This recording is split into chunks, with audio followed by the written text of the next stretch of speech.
迎收看《新闻大白话》，我是主持人翟轩，马上欢迎一下这个阶段加入我们讨论来宾，耶鲁政治学博士郭正亮，大家平安。前大使谢文吉，翟轩好，各位朋友大家好。国际事务专家赖岳谦，主持人好，观众朋友大家好。好，相信昨天大家如果有看奥运的话，也有看到这个男子这个400公尺混泳接力，那真的是非常惊人的这样子的一个惊天逆转哦，由潘展乐在落后2公尺的情况下，第4棒跳下水，然后硬是这样子追，然后折返回来的时候，最后超越了法国跟美国。那一刻，我们看到全场的欢呼声哦。那人家讲说，终于打破了美国64年来不败的神话。64年怎么算的呢？其实是从1960年开始有这样400公尺男子混泳的这样的一个项目哦。从那时候开始呢，15次金牌都是由美国拿下的。那只有在1980年那个时候，是因为莫斯科主办奥运啊，那美国抵制不参加。那在1980至今也都还是美国拿下。那这是第2次美国没有拿到金牌。那不好意思，这是扎扎实实的被另一个国家给打败，并不是因为弃权，而是中国打败了美国。所以人家讲说，哇，这是非常划时代、破纪录的一次哦。那当然，大家就会归功于说，这个是潘展乐在最后1棒的时候把整个局势给逆转了。那我们看到秦海洋他自己说今天成绩一般般哦，但是我们还是打了漂亮的一仗。虽然我们没有达到最佳的状态，意味着我们还能进步。潘展乐还安慰他哦，就说我特别佩服3个队友。队友不满意成绩，但是比赛已经结束了，冠军是我们的，不满意的应该是别人。所以这句话人家讲说很硬气啊，这就展现出来中国人终于扬眉吐气了。那所以他们最后呢是以这个45秒92的成绩这个领先了美国队。那我们看到就是还有这在网络上面微博还有流传这好几个语言的版本的转播美国队也是最后就很惊讶，我们听到那个英文的转播也是想这个 China 怎么这样冲到前面去，结果他们输了，他们觉得好像也不可置信那个样子。那这也是中国游泳队在这一次的奥运获得第2面的金牌哦。那昨天还有一个特别的日子，就是潘展乐的生日哦，他昨天过了他20岁的生日，所以他也在他的微博上面抛出来这一篇，他就说20岁的生日礼物，我兑现了1年前的诺言，用团队金牌来为自己庆生哦。那对他来说也是第2面金牌了。9天高强度的奥运之旅终于下班了，2金1银的成绩单挺满意的。这个新的旅程已经开启，目标已经默默设定，希望自己能够为团队做出更大的责任跟贡献哦。那中国游泳队永远是最棒的。那其实我们看到今天微博这个潘展乐当然还是霸榜，潘展乐今天逆转还有中国队男子400公尺的混接金牌通通都是这个榜上最主要的一些热搜词条那中国泳队真的是扬眉吐气在合照的环节，我们也看到，其实这个中国大陆本来就是在中间的那个位置嘛，但是他们还好像很习惯客气还是第一次得金牌的那种感觉。大家3队要一起合照的时候，他们本来是想要坐到前面去的，结果美国队还在制止他们，就说不用，你们站着，然后最后是美国队坐到前面去，还有这样的一个小插曲，就说冠军站着，我们坐下，美国队是这样讲。然后现在甚至连一些美国选手都开始改口风了，开始在称赞中国选手，比方说美国的泳将这个德莱塞尔，他就讲说我们很希望争夺金牌，因为那是我们传统的一个项目但是我们不得不接受中国队、法国队崛起的事实。其实一开始的时候法国队是领先的法国队是位居第1的，后来是被美国队跟这个潘展乐就是在最后那一趟给追上来，所以法国队到了第3。那他说现在这个中国队变强大了，也有助于世界游泳运动的发展。那另外一个这个美国的泳将莫菲他也讲说，今天中国队表现好一点我们可能给自己太多压力，也向中国队致敬他们今晚游出了一场伟大的比赛，的确这已经是破纪录的，从美国人手中从来没有人可以从他们手中拿下这一个比赛的金牌，这一次被中国大陆拿走了。那再来，我们看看这个秦海洋也讲，其实这一阵子他们也是饱受了非常多这种不公平的待遇，就是药检这件事情一直都在干扰他们的一个备战节奏。每天早上6点被叫起来做兴奋剂检查，其实非常影响到他们的备战节奏哦。那它影响到什么样程度呢？他的100米蛙泳跟200米都发挥有一点失常，但是呢，他后来讲说，他终于理解教练所说的。奥运会做不到100%哦，只能做到99%哦。奥运的经历在人生中非常的渺小，不论发生什么都要往前走。那这一次张雨霏虽然后来表现也不如预期，她获得铜牌嘛，但是她现在也成为了中国队奥运史上获奖牌数最多的一个运动员了。所以哪怕现在这个药检的事情有所干扰，但是整体来说，这次的中国队在面对到美国这样子的一个强大压力之下，药检的压力之下，还是拿出了非常好的一个成绩哦。那再来，人家讲说，其实不论是从游泳这个项目，或者是从网球这个项目，都已经可以看出来，中国已经不是以前的中国了。郑钦文在这一次的网球女单里面夺金，也成了中国女网史上的第一人哦。那他说这一次呢，他所有的汗水跟艰辛，他认为都是值得的。大陆的一些专家都在讲说，其实整体来说，现在新一辈的大陆的运动员哦，跟他们上一辈的运动员比起来，整体的营养也好，或者是培育的方式也好，你看到他们的体格上都变得非常的高头大马。其实这就像是我们古代。你像关羽啊什么那种，其实都是高头大马的。那只是说他们在前一辈的这样子的一个运动员，可能营养上面不如西方，但是现在不论是这个培养运动员的方式哦，或者是他们整体体格，还有他们的家庭的一些投资跟支持哦，都已经让现在新一代的这个运动员哦，展现出不同于以往的爆发力。因此，在很多过去不曾是中国大陆认为可以夺金的项目，现在都一个一个金牌这样子拿回来，也让整个中国的士气大增，觉得说面对美国，我们已经不是以前的中国了。这首先我们来问一下亮哥，亮哥怎么看？这个游泳比赛向来都是白人的天下嘛，啊，事实上你刚刚举的这2项比赛都是如此啊。事实上那个网球女单那也是非常困难的比赛啊。那不过那个输给他的那个。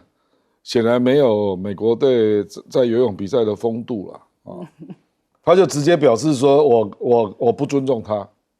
哦，所以坦白讲，你就是进入别人的地盘啊，那到崛起的时候，那别人对你就是充满了敌意了啊。那因为主要是因为潘展乐之前先拿到1块金牌了，对，个人的自由式100米嘛啊，因为昨天那个比赛我有看啊，真的是。实在是不可思议了，就是第4棒逆转胜嘛啊！不过坦白讲啊，那个前面3个前面也帮他撑住在第3左右，那也不容易啦啊！因为事实上中国队大概从头到尾都是3、4左右，那最后潘展乐是追过前2个，对啊，那个实在是有点不可思议了，因为每次都很激动。那这个应该说是这个。中国泳坛大概出了一个奇人啊，就是对从来没有那么强的啊。那这个我觉得一定会影响到整个泳坛的实力啦，就是因为这是最难的项目。事实上，自由式100米就是最难的项目，然后混合400这也是最难的项目。这2个项目是公认，我讲的是男子组了啊，都是最难攻克的项目了，所以都被攻克了。所以我觉得。这个未来中国的泳坛应该就会因为这样，至少我觉得，因为上次是因为东京奥运2019年嘛，他药检嘛，那中国队有23个人被药检，那个秦阳还不是那个谁，反正还失去资格嘛啊，所以我觉得这一次是在高度药检下啊，因为潘展乐我去查资料，他也被药检了29次，可是他照样拿冠军啊，所以这次美国就没什么话好讲了啊，所以我觉得这一次就是一个扎扎实实的胜利了，就是经过那么密度、那么强度、那么高的药检，那依然在个人的这个自由式100米啦，然后混合400都拿到冠军哦，这个难度实在是很高啦，所以我觉得简单讲啊，就是我们本来奥运大概有2个项目，历来都是某些种族在垄断的啦。游泳就是白人嘛，对，那田径就是非洲裔哈。那这个田径大概要突破难度高一点啊。那个上次那个我们讲那个中国队有一个刘翔，他是那个110公尺跨栏拿到金牌，那就已经不得了的事情了。可是你如果是100米啊，那几乎是没有办法想象的难度啊。所以你就知道这个自由式100米有多困难。那个110米的跨栏还没有纯100米这么含金量那么高啦。所以这个是含金量最高的2个游泳比赛。结果2个都被中国拿到冠军。对，这个实在是有点不可思议了。那反正就是发生了嘛，那就意味着未来这个游泳这个比赛，未来亚洲人进来的机会就会变高了。这也反映出现在中美的角力啊，从这个运动场上也看出来态势的扭转，东升西降嘛。来问一下介老师，我觉得中国大陆这个金牌啊，都是凭实力得来的啊。运动场上真的是有一分啊，这个台上1分钟，台下10年功啊。这个你要看他们每一个人这个练，这个有今天的成绩啊，都是一夜血泪史啊，但是持续的努力，而且他们大概都是不到10岁就开始，就在进行非常密集的专业的训练啊。而中间他们也这个国际比赛也非常的有丰富的经验啊。我想他们的实力，我想像这个美国啊什么这些澳洲啊，老早就应该清楚了，所以这次才使下这种非常我觉得非常卑鄙的手段。为什么中国的游泳队平均每个人要接受26次，20几次的药检？那你澳洲才4次，美国才6次，张雨霏43次，43为什么？你要有个理由嘛，对，而且你早上6点钟就叫人家爬起来接受你药检，一天接受个5、6次，那大部分时间都在那边药检啊，他这个心情上不会受影响吗？对，这是一个极不公平，而且极明显的一种骚扰，这不是歧视，我认为这就是一种不是心理作战了，就实际在打击中国队的这个实力以及士气，两管齐下了。那我觉得这个虽然中国大陆赢了这么成绩算是不错可是如果没有这一些骚扰，我觉得应该会更好。像这个秦海洋他就讲了实话，这些都不是老千军都是蛮年轻的小朋友有什么说什么那事实上我觉得这种事情不应该就过去，应该要有一个说法嘛。为什么要早上6点钟来检，然后5、6次？然后我们昨天也看到消息，法国那个鱼王，他很多都没有检查，那为什么他可以比赛呢？最后去选手村找他的时候，他说对不起，他因为不太适应，他搬到别的地方去住了，所以就没有检查。对，而且现在我们也发现一个问题，就变成美国队有很多哮喘病，都号称有哮喘病。他都可以服药，对不对？那哮喘病是这个肺的这个肺气管的这种扩张嘛，对。那你对你的游泳的表现当然是会有，你的肺活量会增加，对不对？那当然是有帮助啊。那你怎么认定他今天他有哮喘病，他可以吃哮喘药，别人不可以吃？对。还有就是说兴奋剂的种类，对，因为现在人家说每个这个美国选手为什么比赛完以后脸都涨得通红，像那个紫色的脸，紫像那个紫番薯的脸，那为什么？那国际的这个组织，还有美国的药检组织，能不能给个交代？所以我觉得很多事情就是不能过了就算了，还是应该要追究到底啦。这个我觉得对中国大陆这种作为游泳队的作为，实在听了真的令人这个不可思议啊。不可思议，而且出于什么理由要给个说法吧？好，赖老师，奥运已经到一半了我们看到奥运从另外一个角度来看，是一个国家的实力的一个展现。过去中国大陆可能在某些项它有一个优势，例如说乒乓啦，然后在体操啦等等有一些优势。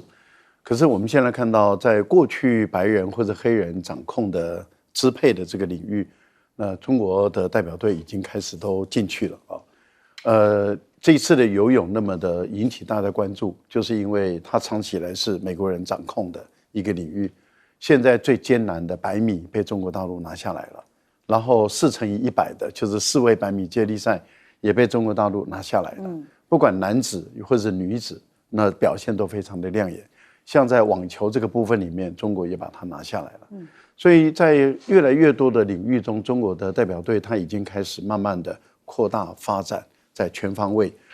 在上一次中田径啊也有很杰出的一个表现。那当然我们都知道，下半场之后，就开始进入田径领域了。那又是美国黑人的天下啊。那我们再强调是美国黑人，不是美国白人哈。那所以美国白人能够擅长的领域，可以看出来越来越有限了。在桌球这个部分不亮眼啊，在游泳队也慢慢的失去了他的独霸的一个时代。那其他的领域中，体操啦或者是各种运动，美国的这种表现其实越来越一般。这样的一个情形就代表这个国家其实它有在衰败的一种迹象，而中国正在那么大量的崛起发展。所以一个是往下走，一个是往上走。当然大家对于往上走的是更寄予厚望。而且这次中国代表队中4×100的就是4位100的接力赛里面，你看有3位他们都不满意自己的表现，不满意自己的表现，其实就反映出他们还会再努力，还会再成长，而已经都拿到金牌了，而他们还是不满意，他们还要再成长。这个严格上来讲，这个会对美国来说会有多大的一个压力？那我们都可以看到，这一次美国战术性的这种用阴招的方法，要阻碍中国在游泳队里面的一个表现，那是因为大陆的记录。那是科学上的记录，是很具有挑战性，对美国队有很大的威慑力。所以美国用这种阴招，这个不让我们不由得的不赶快联想，4年以后在美国办呢？那在美国办的话，美国各种阴招都耍得出来，而他们的 CIA 那么或者是政治或者是各样你想象不到的东西介入，所以我坦白说，我现在是提心吊胆，4年以后该怎么办呢？所以我这边强烈的主张，4年后中国的代表队去的时候各种仪器都要带过去，所有的仪器都带过去，而且要很大张旗鼓的带过去，而且每一天要检测空气、水所有的东西，甚至包括他的床单、床垫选手村里面每一天都要检测，而且要公布数据，让大家知道说，我们对你美国一点都不信任，你美国什么阴招都干得出来。所以我们每天检测，每天公布，而且我们也帮助其他的运动选手去检测，只要会威胁到美国的运动选手的国家，我们都帮你去做检测。我觉得要让全世界知道美国这个国家什么阴招都干得出来，所以中国要把全方位的仪器都带过去，而且不要忘了，所有的饮食、所有的餐饮全部都要自备，千万不要用他们的当地的东西。免得谁晓得他给你空气放一些类固醇啦，给你床单放一些什么东西啦，兴奋剂啦，然后就赖在你身上，这一点千万一定要小心。好，我们先休息一下，广告之后马上回来。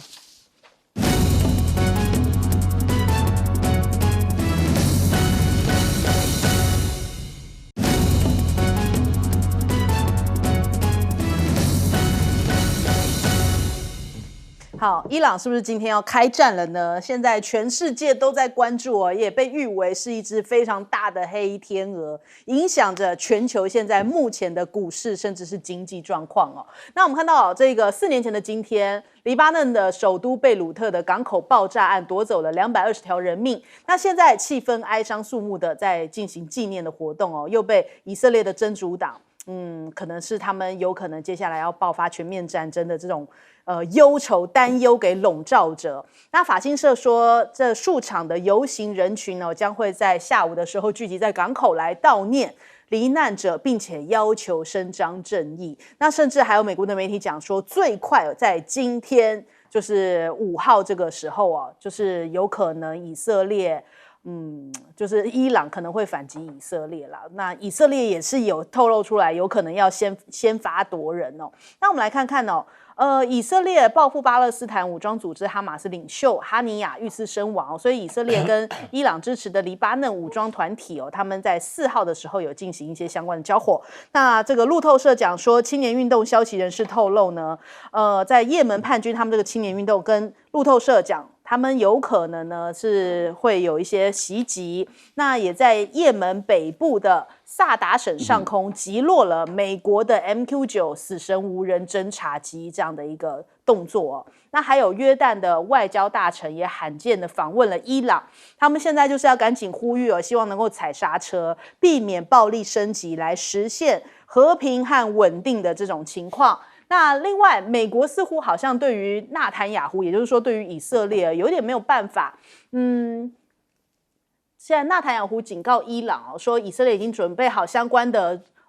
所有的一些军事上面的准备动作将会予以强烈的回击，甚至考虑要对于伊朗和黎巴嫩的真主党先发制人。但是拜登就向纳坦雅胡说，你不要唬我他就说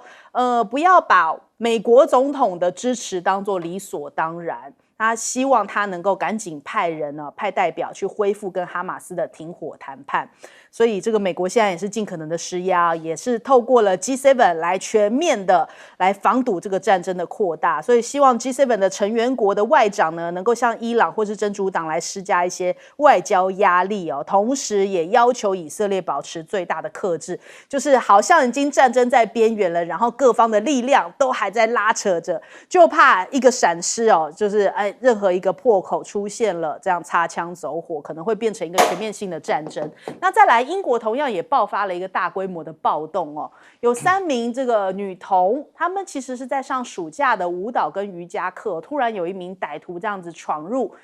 竟然就杀害了这3名的女童，然后引发了这个英国整体社会的一个愤怒就说怎么会这个样子呢？更激起了他们对于极右翼人士的一个愤慨因为他其实是一个寻求庇护的外来移民。那所以我们看到英国多个城市爆发了大规模的抗议行动，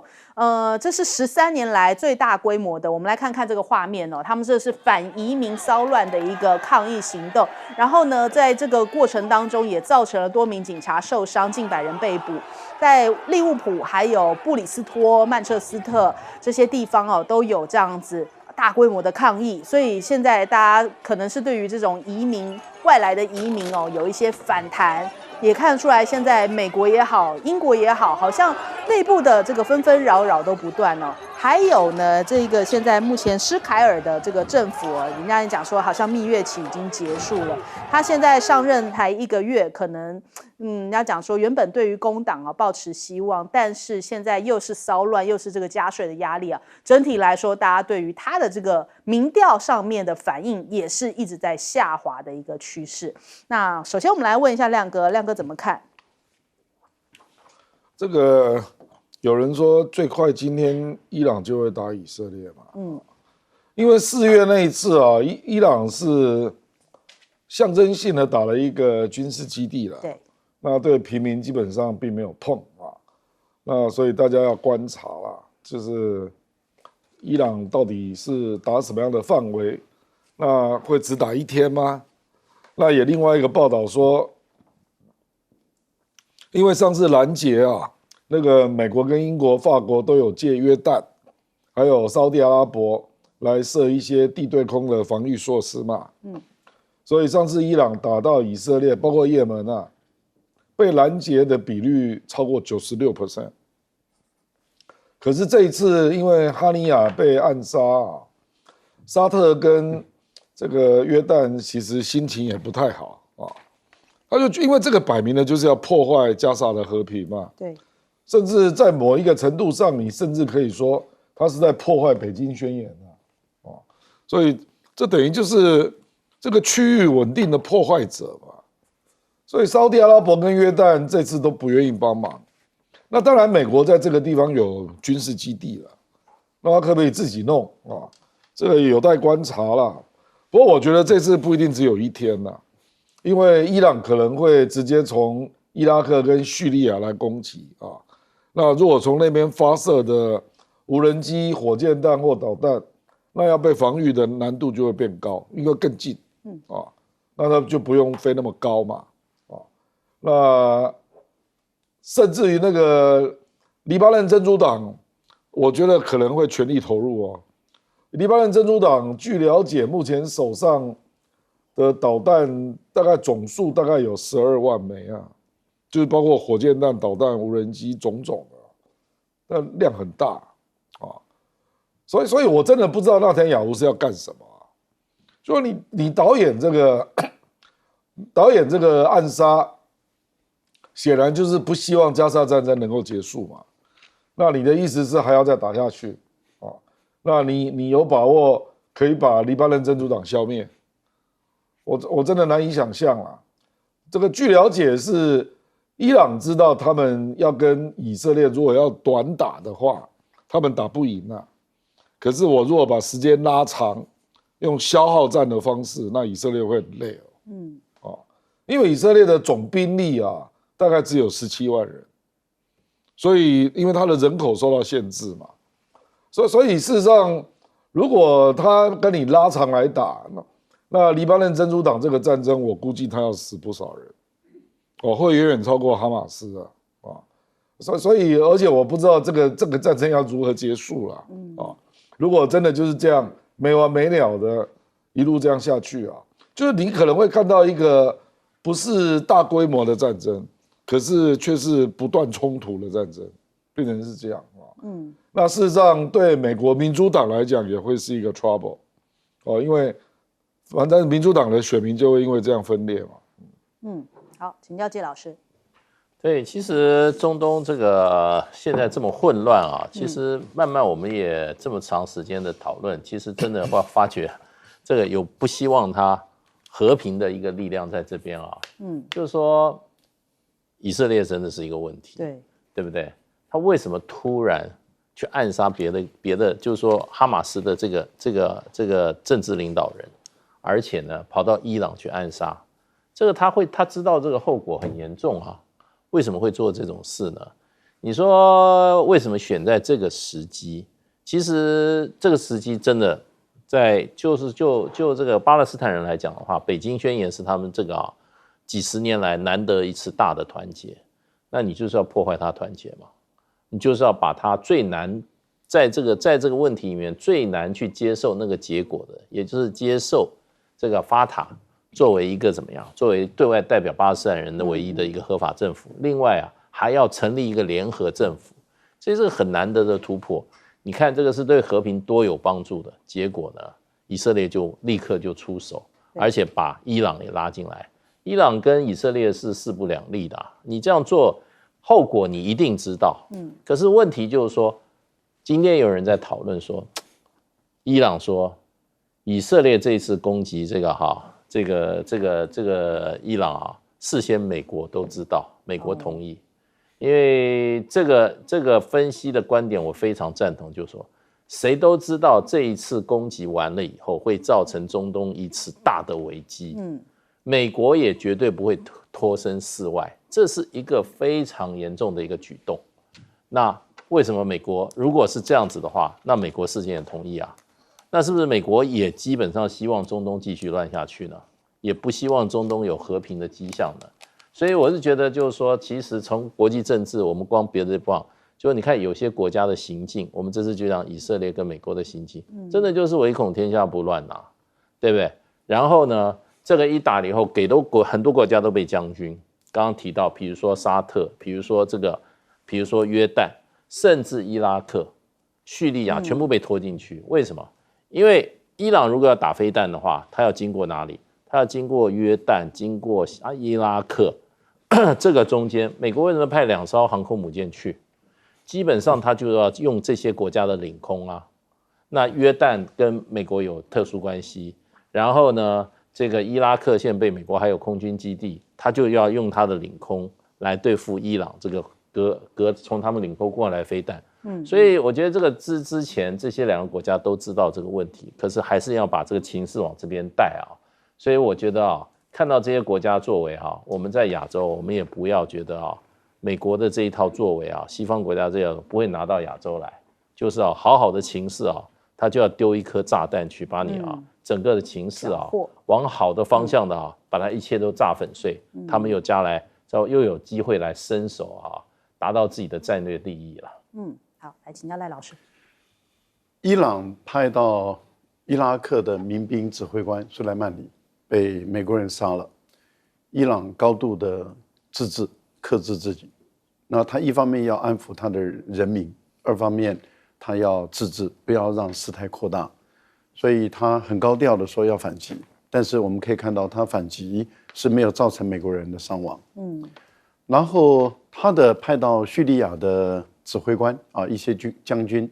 然后被以色列炸毁杀了，他仍然高度的克制啊，一方面要大张旗鼓的啊说要对于以色列军事组织进行攻击，二方面我们也看到他没有杀到任何以色列人。可是我觉得他的这2次的高度的克制被美国跟以色列解读误读啊，误解成为以为不敢，你是纸老虎，你是软弱的，你可以欺负。这一次就直接在伊朗的家里面就杀了啊这个哈马斯的最高的政治领袖。那杀了以后，你看这个内塔尼亚胡他现在的讲法是这样：如果你伊朗报复的话，我会先发制人。先发制人就是你还没采取军事行动之前，我就开始比你更快一步打你。这意思就是说我杀了你，你不可以反手。如果你真的要反手，我会再打你。这个是不是始祖的流氓的形态？恶霸，这就是恶霸了，这就是流氓。而这个恶霸、这个流氓做的这些动作的时候，美国说我无条件的支持以色列。美国说我无条件的支持以色列，所以他的先派这个罗斯福号航母过去，现在又派林肯号过来，然后让罗斯福号航母去红海执行他的任务，然后接着把欧洲的这些这个 F-22的战机派过来了，也把这些导弹护卫舰跟驱逐舰都派过来了，而且也要到这个约旦建立起一道一道的拦截系统。所以从海上要拦截伊朗，从陆上要拦截伊朗的导弹，然后再要以色列自己的国家来拦截伊朗打他的导弹。所以美国摆明了就是无条件的挺以色列，支持以色列。这样的一个动作其实是引起了中东地区很多人的公愤很多人的不满。然后一看到事态严重了，接着又开始故意放出消息说这个拜登骂内塔尼亚胡。这很明显的就在演戏，在创双簧换言之，也就是说，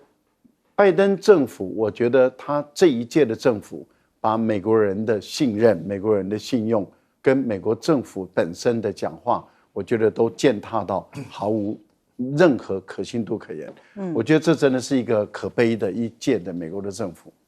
好，我们先休息一下，广告之后马上回来。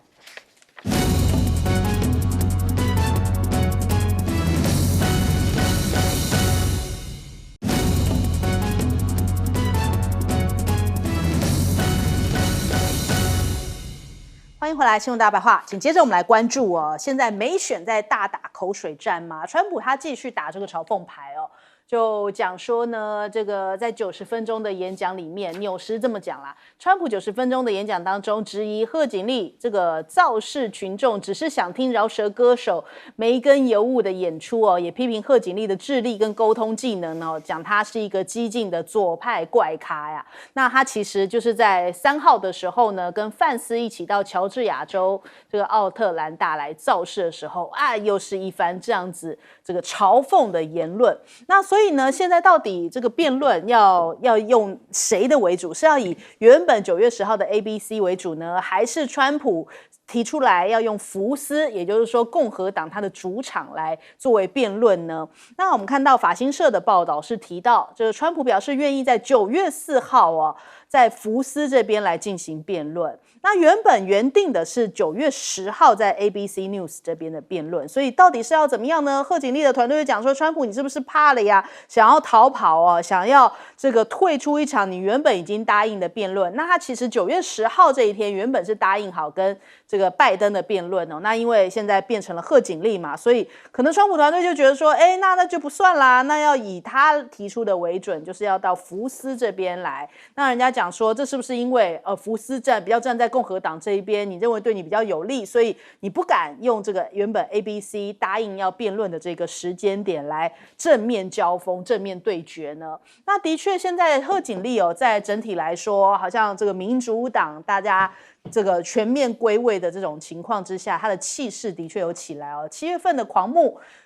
等于说募资金额已经到了103亿，比起川普还多出1倍哦。那他在7月中的时候才宣布要顶替拜登加入选战，短短1周就募了2亿美金，到7月底的时候募了3.1亿美金。那整体来说换算起来相当于是这个103亿的这个等于说台币啦。那川普的话大概是108.1亿的台币所以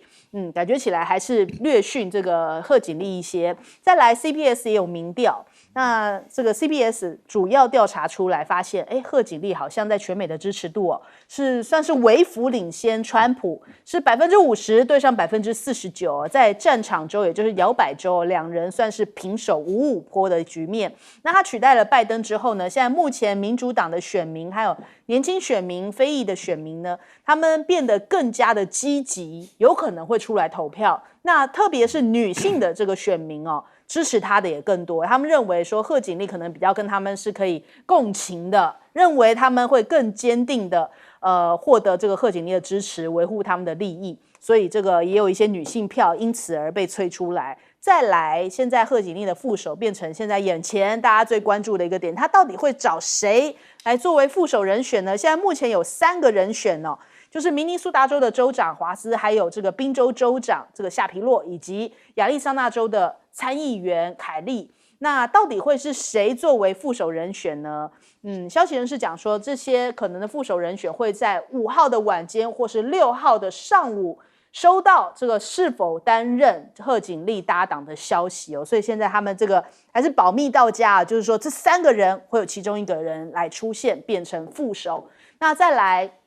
美国他们自己现在内部也有一些混乱除了我们刚刚有讲到说这几只黑天鹅之外，那其实他们现在还有一些罢工正在进行当中。美国的东岸的港口，他们呢其实现在有越来越多的工人可能会在这个11月总统大选之前发动罢工一旦确定的话，美国10座最忙碌的港口大概会有6个港口陷入停摆。那美国的路透社他们讲到说，现在要禁止自动驾驶车使用中国大陆的软体，因为他们说又会有安全的风险那可能会把这个资料又送到大陆去所以他们又开始可能又为着选举要再炒一波这个中国威胁论那但是呢，对于世界各国来讲，他们现在有一个隐忧，就是如果川普一旦回来的话，他会不会启动一个川普 2.0， 也就是说对于中国大陆苛征非常高额的关税，60%以上的这种极端政策，这样的一个关税那这样一旦启动的话，恐怕会点燃全球的通膨，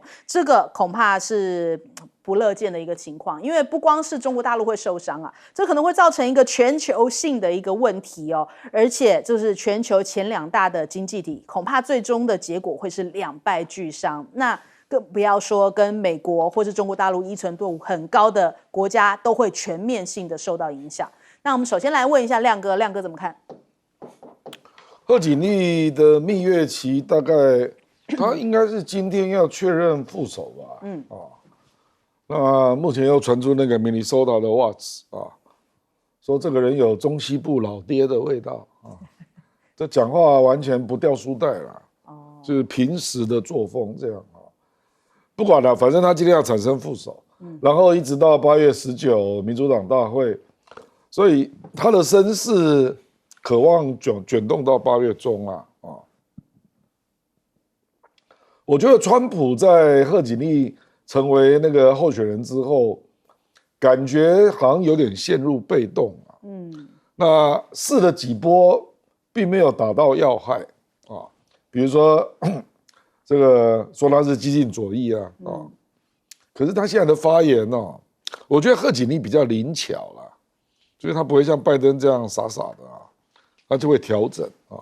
所以他讲话你就听不出有激进左翼的味道，都是过去的历史了啊。他当检察官的判例啦，等等等啊。那或者是说他就是一个每次这边傻笑啊 ，cackling 啊，就是像一只鸭子那边嘎嘎嘎啊。那结果民主党巧妙的把那个傻笑现在变成是叫做真实的笑，所以民主党蛮会做文宣的啦，说他就是真性情啊，这个本性流露啊，本性流露。那这方面我觉得共和党那边也没有追击啦，所以我的感觉是这样啦，就是贺锦丽成为候选人之后，他这个对这个共和党那2个主要的攻击啊，我觉得有化解掉，就是激进的左翼啦，还有傻乎乎的那边笑啊。那这当然是因为他还没有碰到最严峻的访问啊，所以人家也不知道他的大政方针啊。那他会不会？如果他大政方针讲得不清楚，或者凸显出程度不好，那他那个笑又会被连接到那个傻笑，可是因为还没有发生嘛，他现在还没有正式接受专访，所以你没有见到他的底啦，你知道吧？那当然辩论也是啦，如果辩论贺锦丽看起来对重大议题有点不堪一击，那个就会连接过来。就你就是一个左翼啦，所以其他问题你都不知道啦，那目前我觉得贺锦丽啊，很可能那个辩论他会逐渐，他可能会找到一种策略啦，就是检察官对罪犯的策略。所以他可能会去详读川普的判决然后当众来宣读你就是犯这种罪了所以我是觉得川普给我感觉在这几个礼拜来没有新招，然后他那个副手反而不断的让人家增加厌恶感他那个副手我真的是越看越讨厌，连我都感到讨厌，所以你这个人怎么讲话那样然后也完全没有什么特别的功能这样。那我认为贺锦丽第一个就是川普没有新意了，这会变成一种危机啊，就是你好像被人家挡住了你的攻势，然后你没有办法再堆叠你对他的攻击然后贺锦丽选副手一定会加分，因为他的副手这3个人都比范斯稳重，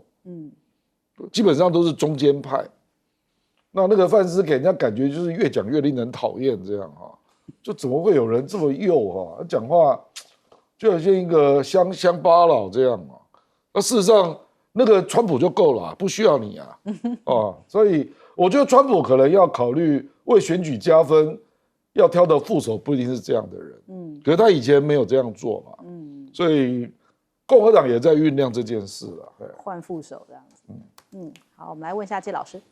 对，最近这个真的从这个美国媒体的报道来讲的话，这个很奇怪，就是川普的这个新闻少很多，对，少了非常多，大部分都在讨论这个民主党，而且其实大部分的现在焦点倒是集中在就是说他的副手到底是谁，然后呢，对这些副手呢，这些有支持的，有反对的。有很多这些正面的，有很多做了很深入的报道，他这几个副手。然后最重要的，他们这个民主党其实最近还有很多事在忙，就是说他们要内部举行一个线上的党代表的一个怎么样记名的投票。然后所以前一阵子他们就说，也不是民主党这个官方自己公布，他媒体公布说现在这个 Harris 已经大概绝对拿到了多数的民主党的这些全国代表大会的这些代表的支持，应该可以明确获得提名了。所以最近呢，很多都是在这是报道这个部分。然后最近这有关共和党呢，基本上呢就出手打了一下这个 Harris 就是贺锦丽的先生，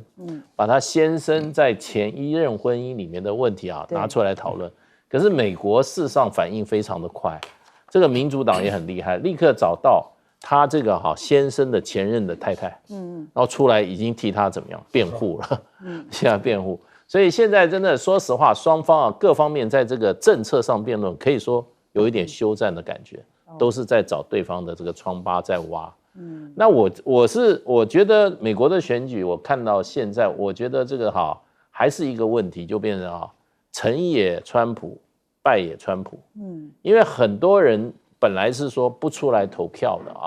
本来就是说民主党有很多不出来投票，现在出来投票了，为什么呢？他们就是说，